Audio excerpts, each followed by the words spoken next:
Well, welcome back to Teach Me to be a Construction Estimator. This is part 2 of performing takeoffs.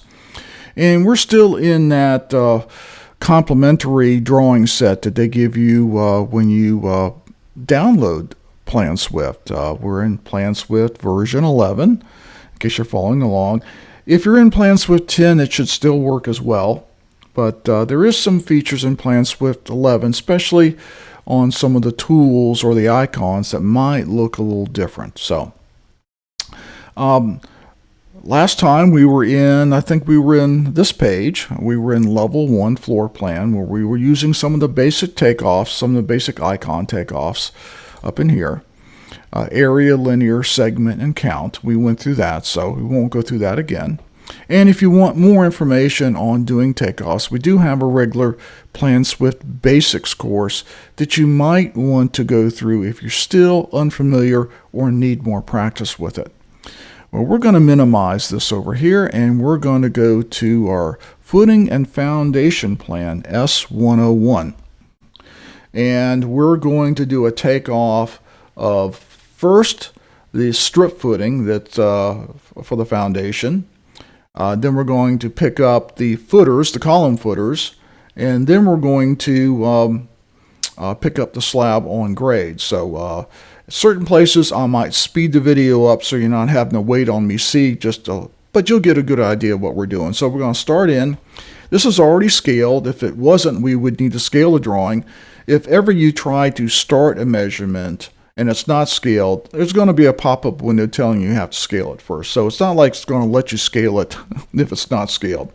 This one is scaled at 1/8 inch equals 1 foot.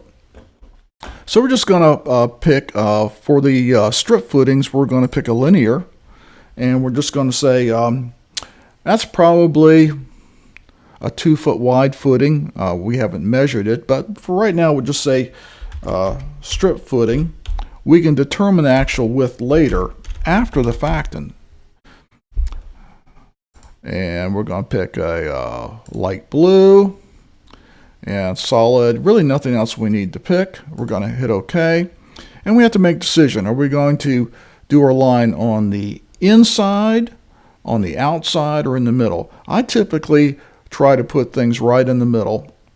And see this? That's an actual wall right there. So I'm just going to pick up right in the middle of that wall. And that's going to get us close enough for what we need to do. So I'm just going to follow this wall because the footing is the footing for this wall. So I'm just going to come down through here.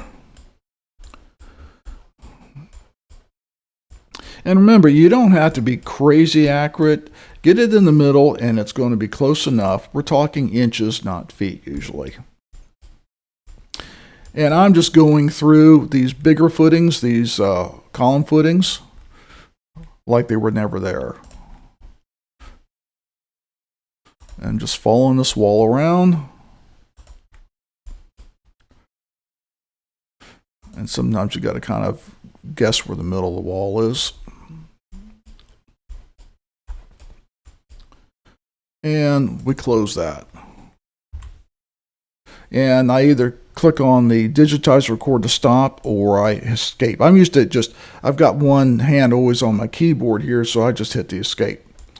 Now, I've got some other footings here. We're going to put those in and probably speed through you on that. And I just click on the existing one and hit new section. I don't have to go back over to the right or go to the takeoff summary. I just click on an existing one, hit new section. It's going to start me a new takeoff. And I always try to go middle to middle to get an accurate lineal footage. Come through here and click these items.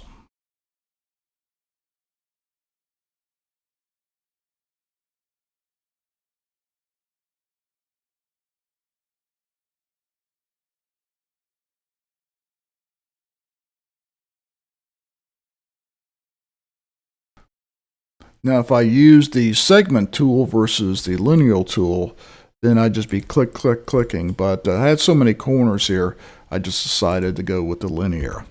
Either one would be fine.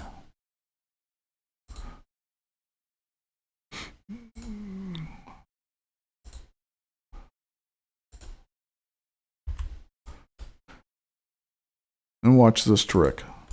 Right click, copy, right click, paste. It was the same length.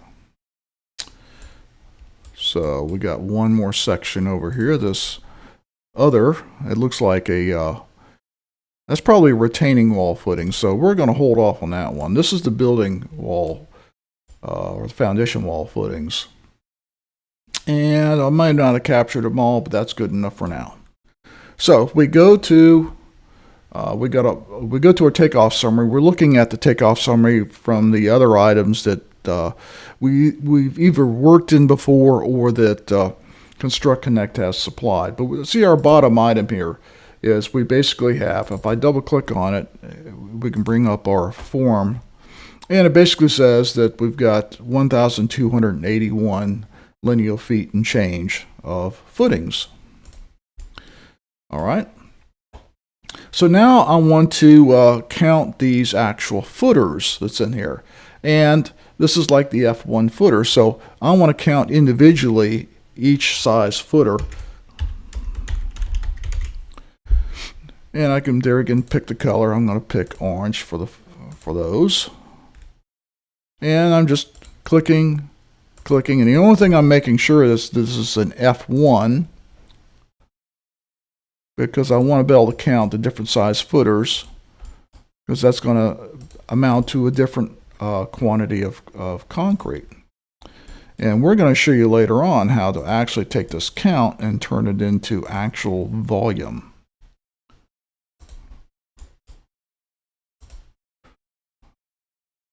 Okay, it's integral with the other footers, but we're still going to count them because it's still volume. Looks like there's another F1 there. And these are some other sizes. That says it's an F4. F4. That's an F2. F2. And usually footers will have a designation. And if you go to a footing schedule, they'll actually tell you the size of the footing, what the length and width is, and what the depth of the footing is. And we've got some F5s over here. We're not going to bore you by counting every footer that's in here, but we're going through and counting. Now this one's an unknown, but it's not. It's a smaller size than that than those other ones. So I think we've got, just a real quick check, I think we've got those F1s. Yeah, these were all F4s. So we just hit the stop, or we could have hit the escape. So now we've got these footers. I'm going to show you a trick before we get too far along. Let's say you wanted to actually represent your takeoff in the scale of what it is. So in other words, that the lines represent the width of the takeoff, that the counts represent the size of the takeoff. So if you like doing that to be more representative, all you have to do is click on one of the items, and then you can go into properties and go into advanced, and you can actually, there'll be a place down here where line width, and then it basically saying the line width is whatever the width you've set in your takeoff. Well, we haven't set a width. This width is in feet, so if I do 2 feet, watch what happens. Now my line suddenly is 2 feet wide. And that's one of the reasons I like doing it in the center, because then it goes out equally on each side.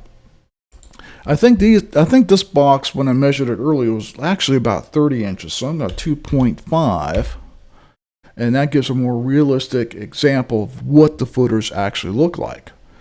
And I hit OK, and you can see it kind of fills up that box, although it's a little bit off when I did that. Oh, there's a reason for that. I go back in under properties. I forgot to show you, you also can set where the line shows up. I think as default it shows it, yeah, it's on the left. And if I change it to center, watch what happens. Now it represents those dashed lines a lot better. And also you can see it a lot clearer. So that's one way to have your takeoff represent what's actually there. Now for these, you can see that the circles get bigger as you zoom out because it always wants to make sure you can see that takeoff. But you can actually scale those as well. So going to advanced, well actually I go back to the form. See where it says scaled? If I click on that, it's then going to ask me a size. Well, what size do you want? I don't know what size these F1s are, but let's assume for a second they're that they're actually 3x3, which is very common in a foundation. And I'm going to change it from circle to square. Obviously, that's a little bigger, isn't it? So if we changed it, we can change it there again, and that looks like about a 6-foot footing, give or take. Now, I don't know the actual size. I'm just saying you can actually set the size that shows up, and that's pretty cool. So those F1, I don't have a footing schedule here. There may be somewhere in these plans that they gave us. But you can actually set that size to whatever the actual footing is. If it's a 4x4 or a 5x5, a 6x6, you can set that so it actually represents that takeoff. And it has nothing to do with the volume that you're calculating. It's simply how it's displayed. All right, so we've taken off the strip footings on the outside, and we've taken off some of the column footings. Now, we want to go in and take off the quantity of, and it says an 8-inch thick concrete slab. Wow, that is thick. That's not typical. I mean, it is a warehouse, so you will have warehouse slabs will be 6 to 8 inches, but typically in commercial construction, you'll find most slabs are in the 4 to 6 inch range. So we're now going to use the area tool, and we're going to basically say 8-inch slab on grade. And we're going to make this a different color here. Let's pick a tan. I haven't used tan yet. So we could use the actual inside of the wall for precise measurement, but for this demonstration, I'm just going to reuse the existing points on my takeoff for the footings, and it makes it a lot easier. So you see it wanting to snap in because that snap is checked down here. And you see that little red box, and I can just really whiz right along and follow all those points. It snaps right in and makes it so much faster to do a takeoff. Boom, there's my slab on grade because those footers are underneath the slab. So now we've got a 40,000 square foot slab. And we're going to show you later on how to actually take that and turn that into volume. You need to know how many cubic yards of concrete you need to order. And if you were putting a rebar pattern in the slab, you might need to know, well, what is my lineal footage of rebar I need to order? So, and that's going to be in a later session.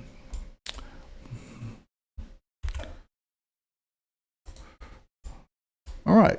So if we go to our, let's just go to our estimating. We got a bunch of stuff here. So let's get rid of a lot of the stuff here. We don't need to see it anymore for this. So I'm just going to take all this and I'm going to delete it. It does ask you, like, are you sure you want to do that? Yes, I do, because we just want to show the quantities we're doing for this session. So we're going to eliminate everything else in the estimate, except for that. And it might take a minute because there was a lot of stuff there. So we got our strip footing, we got our footers, and we got an 8-inch slab on grade. There's no prices with it yet, so that's why nothing shows up. And actually, we're going to have a session just about pricing work. So, all right. So we've done our quantities, we've done area, we've done linear. We didn't do segment, but segment is very similar to linear. It just allows you, rather than turning corners, each line is something that adds up cumulatively one after the other to give you total linear footage, just like the linear does, where the linear just keeps going until you actually tell it to stop. And we've done count on the footers. All right. Let's say you needed to add rebar to the slab. Well, how would I figure that up? Well, I've already done the area. I could go in here click on the down button under area and click on grid tool and say, now you can type in, you're making a grid, and we're going to say rebar number 4 grade rebar. And we're going to, I don't want to use a color, so I'm going to blank out the color, and I'm going to put this rebar in on, it doesn't have to be a tight pattern, so I'm going to tell it every 48 inches, because this vertical spacing is in inches. I wish it would tell you that, but you would find out if you did it wrong. So 48 by 48, which will be a 4 by 4 grid pattern. Now I can tell it which side to start on, select parallel side, select starting point, and count intersections. I'm not going to bother counting intersections. There is a reason why you would occasionally want to count intersections, but we're simply want to come up with, if we basically grid this off in a 4 by 4 pattern, about how much linear footage a rebar would it take, total linear footage. If the drawing was skewed, meaning it's not, it's kind of angled, I could pick a parallel side, and that would make sure that the grid stays parallel to your takeoff. Everything's nice and straight, so I don't have to pick anything. I just say go, and it's asking me to basically do my grid. And I'm going to just go back through, since I've already taken the concrete off, and just follow that back around.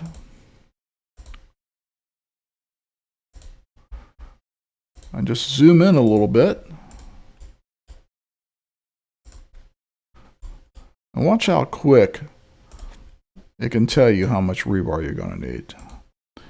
And I've closed that, escape, and done. And wow, you see that pattern? And sometimes it picks the color. So I'm going to go and pick my own color. Wow. And that's a blue like everything else. So let's change that to something else. Let's make it a nice green.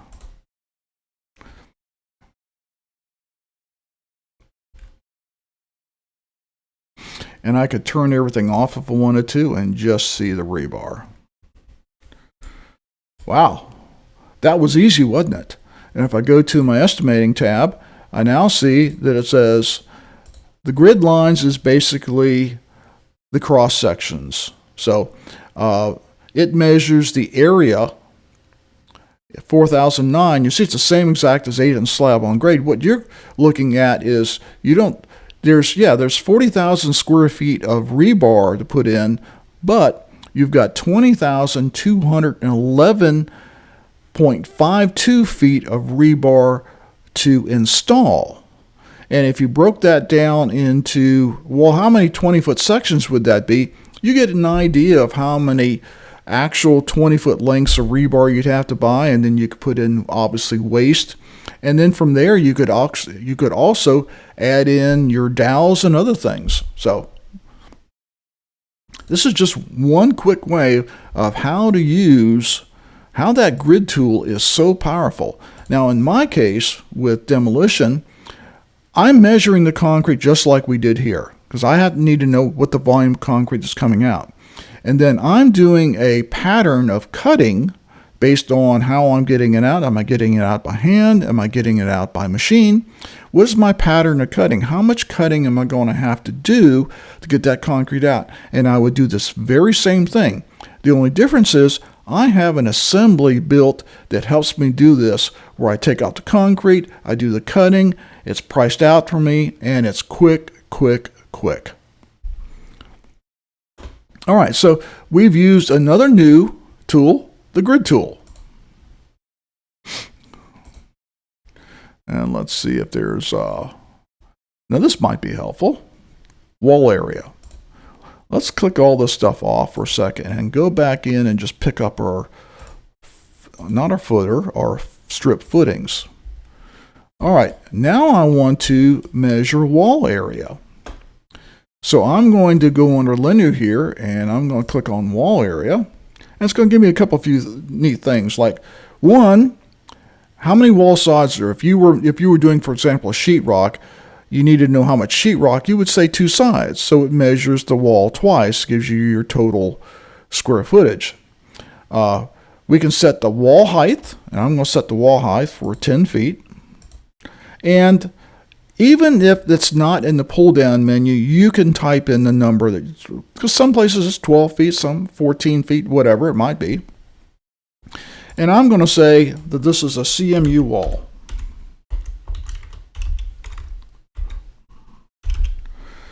And the width is going to be, now see, that's really sheetrock kind of things. I'm going to say 8 inches and 1 side. And see, it took the 8 inches. So now it's going to give me, if this was if all these walls, I'm going to just do the outer wall. If the outer wall was CMU, it would now tell me how many square feet of CMU I've got for the wall. So I'm going to go, I click on appearance if I want to pick a color. I don't know why they put it in 2 different tabs. And I'm going to go with orange again. And I'm going to go OK. And it's now in record mode. And I'm just going to, once again, I'm just going to pick up that nice center of the footing that I picked up before and basically say that these are all my CMU walls. In reality, they may not all be CMU, but for purposes of this training, it's going to be. And I'm only going to pick up the outer walls right now. I'll go back to estimating. It now says, oh, cool, look at that. It says I've got 8,252 square feet of CMU wall. Just by using that one tool that's already made for you called wall area. Now, I usually make most of my own custom tools, and I don't depend much on it. I use the basic tools to make the templates, and then I customize it into my own. But we got a nice little tool right there. And like everything else, we can turn everything off, and we can just see that one item. And there again, I want it to show more representative of what it actually is. And this is a line width 8 inches. And it looks like we're good to go. Yeah, 0.67 feet basically. So it is displaying at 8 inches.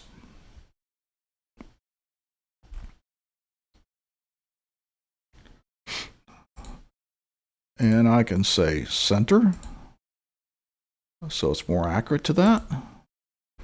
And now I've got an 8-inch wall all around there. And I could pick up other walls. For example, I could do the same kind of thing I did the footing here. This is some kind of retaining wall. I could build a larger footing there using the linear or segment tool. I could also come back in and build another wall here for that retaining wall. It's probably much shorter, at 4 to 6 feet. It's holding back dirt. And it would be concrete versus CMU. So that's getting more into how to do the takeoffs and some of the tools we have on that. Let's go into our properties here, and I want to round up the quantities, so I've got no decimals. And I can actually say, well, it's 8253. I'm just going to say make it 8300, or I could make nice round number 8,500 square feet if I'm rounding up for purchasing purposes. No, let's make it $4.50. That sounds better. All right, $4.50. We got $38,250. Well, that's an expensive wall you just built, Mike. So that's simply how you would, if you were taking anything and you were pricing something out, you would go in there, you would probably round up the quantities, and then you would put in a cost. Let's say this cost $5.50 a square foot installed complete. And you wanted to, that was from a subcontractor, so you need to add 15% markup to that. So now the price is $6.32 a square foot with markup, because this you're going to sub out. You see the 550, you see the 15% and 632. So the markup percentage is really nice. You can get material costs, sub costs, and so forth, and put them right in there where the actual costs are, and then put your markup on it, and you see that. And if you have to change things, like, well, they're not going to allow me 15%, they're only going to allow me 10%, you can change that on the fly. You don't have to go anywhere else into it. You just go right there and say, oh, they're not going to allow me 15%. I'm going to change it to 10%. Now it's 605. That's a big slab. Chances are it would not cost you $6.05 a square foot on, but it is 40,000 square feet. That's a lot of slab. But that would be complete slab. Everything from prepping it to finishing it to sealing it. That's a big job.